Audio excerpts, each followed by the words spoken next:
வணக்கம். ஓடிப்போன கோலை விஜய் 41 பேர் செத்து இன்னைக்கு 4வது நாள் இன்னைக்கு உட்காந்து வீடியோ போட்டிருக்கீங்க.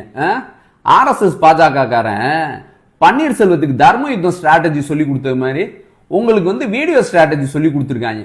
ஏன்னா பேசிக்கா நீங்க ஒரு நடிகர்ல, அதுல என்ன சொல்றீங்க, இந்த மக்கள் மேல அன்பும் பாசமும் அப்படிங்கிற இதுதான் 1ஆம் நம்பர் திருட்டுத்தனம்.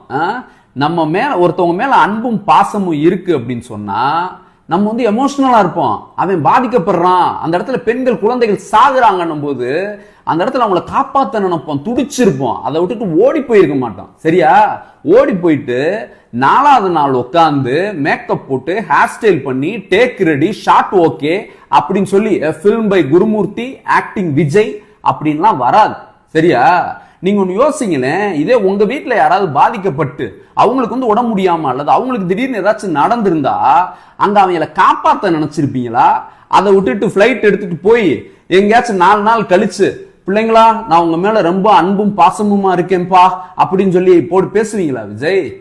நான் தமிழ்நாட்டு மக்கள்கிட்ட கேட்கிறேன், நம்மளோட ஃப்ரெண்ட்ஸ் அல்லது சொந்தக்காரவங்க தெரிஞ்சவங்க யாருக்காச்சும் ஒரு ஆக்சிடென்ட் ஹார்ட் அட்டாக் பாதிக்கப்பட்டான் சாகப்புற துடிக்கிறான்னா என்ன செய்வோம்? அந்த இடத்துல அவனை காப்பாத்த தானே நினைப்போம். அதை விட்டுட்டு ஓடி போயிட்டு 4 நாள் கழிச்சு நான் உனக்கு வீடியோ போடுறேன் மாப்பிள்ள அப்படின்னு சொல்லுவோமா? சொல்ல மாட்டோம்ல. அடுத்து என்ன ஃப்ராடு? நான் இந்த மக்கள் என்னோட ரசிகர்களோட சேஃப்டியை நான் ரொம்ப முக்கியமா கருதுறேன் அப்படின்னு சொல்றீங்க. நீங்க எல்லாம் விஜய் உங்க சேஃப்டி இருக்கு பாருங்களேன், அதுக்கு முக்கியத்துவம் கொடுக்குறீங்க பாருங்க. எப்படி சொகுசு கார், கோடிக்கணக்கான விலை மதிப்புள்ள சொகுசு கார்ல சார்ட்டர்ட் பிளைட், மற்ற மக்கள்லாம் பயணிக்கிற பிளைட் கிடையாது, சார்ட்டர்ட் பிளைட் இவருக்காகவே. அதுக்கப்புறம் இது கேரவன், அதுவும் ஒரு பெரிய சொகுசு கேரவன். இதுல எல்லாம் வர்ற அளவுக்கு உங்களோட சேஃப்டிக்கு முக்கியத்துவம் கொடுக்குறீங்களே, அந்த ரசிகர்கள் அந்த பசங்களோட சேஃப்டிக்கு என்னைக்காச்சும் முக்கியத்துவம் கொடுத்துருக்கீங்களா? அந்த மக்கள் மேல அக்கறை இருந்துச்சுன்னு வச்சுங்களேன், அவங்க சேஃப்டி மேல. நான் இந்த மாதிரி காலையில 9 மணிக்கு நாமக்கல் வருவேன், 12 மணிக்கு கரூர் வருவேன்னு சொல்லிட்டு 9 மணிக்கு சென்னையில கிளம்ப மாட்டீங்க நீங்க. அப்படின்னா அவன் சேஃப்டியை நீங்க ஒரு பொருட்டாவே மதிக்கலன்னு அர்த்தம். நாமக்கல்ல இருந்து ஹைவேஸ்ல 2 சைடுமே, அதாவது இவன் பைக்ல இந்த பக்கம் அந்த பக்கம் வர்றான் அவங்களோட கேரவனை ஒட்டி. இதுல என்ன ஆகுது? எய்தாப்புல வர்ற பொதுமக்களோட பாதிப்பு. இந்த ரசிகர்களுக்கு இப்படி எவனோட சேஃப்டியை பத்தியுமே நீங்க கண்டுக்கல விஜய். ஏன்னா உங்களுக்கு அவங்க சேஃப்டி முக்கியம் கிடையாது. நீ ஒரு நார்சிசிஸ்ட். லைட் ஆஃப் பண்ணி ஆன் பண்ண பாரு. அப்புறம் இன்னொன்னு என்ன சொல்றீங்க, மற்ற மாவட்டங்கள்ல எல்லாம் நடக்காம கரூர்ல மட்டும் நடந்துச்சுன்னு. விஜய், அங்கதான் உன் கட்சியில என்ன நடக்குதுன்றது கூட உனக்கு தெரியவே இல்லைன்றது தெரியுது.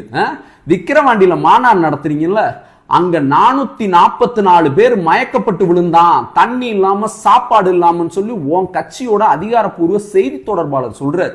மதுரை மாநாட்டுல 200 பேர் மயக்கப்பட்டு விழுந்தான் அப்படி.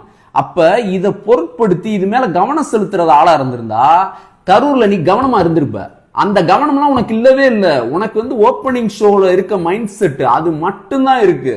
அப்புறம் இன்னைக்கு வீடியோல பேசல என்னைய ஏதாச்சும் செய்யுங்க, ஆனா என்னுடைய கூட இருக்கவங்க அப்படின்னு. உன் கூட இருக்கவன் யாரு? அந்த black ticket lottery ticket Aadhav Arjuna என்ன சொல்றான்? நேபாள்ல ஸ்ரீலங்கால நடந்தது மாதிரி புரட்சி போராட்டம். டே தம்பிகளா, தமிழ்நாடு புரட்சி போராட்டம் எப்ப தெரியுமா பண்ணிருக்கு? தமிழ் மக்களோட உரிமைகள் பாதிக்கப்பட்டப்பதான். சரியா? இந்திய திணிச்சானப்ப போராடணும். அதே மாதிரி கம்யூனிஸ்டுகள் விலைவாசி கூலி உயர்வு தொழிலாளர்களுக்கு பிரச்சனைனா போராடுவோம். சரியா? இதுதான் போராட்டம் மக்கள் பிரச்சனைக்காக. நீ செய்ய நினைக்கிறது கலவரம். எது? உன்னோட ரசிகர்களை மூலச்செலவு செஞ்சு கலவரம் பண்றதுக்கு நீ தூண்டுற. அதுல இன்னொன்னு என்ன, பஞ்ச் டயலாக்கு, என்னை நீங்க சிஎம் சார் பழிவாங்க. நீ யாரு எங்க சிஎம் சாருக்கு தலைவருக்கு? நீ எல்லாம் ஒரு ஆளா? நரேந்திர மோடியவே எதிர்த்துட்டு இருக்கிறாரா அவரு? சரியா? நீ எல்லாம் ஒரு இது நாடகக்காரன், வேஷம் கட்டுற நாடகக்காரன், ஒரு ஆளே கிடையாது. சப்ப விஜய் எங்க தலைவரோட கம்பேர் பண்ணா நீங்க எல்லாம் சப்ப, சரியான சப்ப. சரியா? அப்புறம் என்ன சொல்றீங்க, ஆபீஸ்க்கு வாங்க அப்படின்றது எப்படி இருந்துச்சு தெரியுமா? வடிவேல் சுந்தர்சியை கூப்பிடுவாப்ல பாரு, என் ஏரியாவுக்கு வா, என் தெருக்கு வா, என் வீட்டுக்கு வான்னு. அந்த மாதிரி இருக்கு. மக்கள் பாதிக்கப்பட்டு செத்தப்ப களத்துல நிக்காம ஒருத்தன் ஆபீஸ்ல உட்கார்ந்துருக்கான்னு வச்சுக்கவேன், அவன் 1ஆம் நம்பர் அயோக்கியன். நீ அப்ப அடுத்த படத்துக்கு கதை கேட்டுட்டு இருக்கன்னு நினைக்கிறேன். அந்த அளவுக்கு ஒரு கேடு கட்ட நார்சிசிஸ்ட் நீ இன்னைக்கு இந்த வீடியோ மக்களை ஏமாத்த நீங்க போட்ட ஒரு வீடியோ விஜய். நீங்க பாத்தீங்கன்னா இறந்து போன மக்களுக்கு ஒரு இரங்கல் தெரிவிச்சு அஞ்சலி செலுத்துற அந்த மோட்லயே நீங்க இல்ல. நீங்க ரொம்ப மோசமான ஆள்.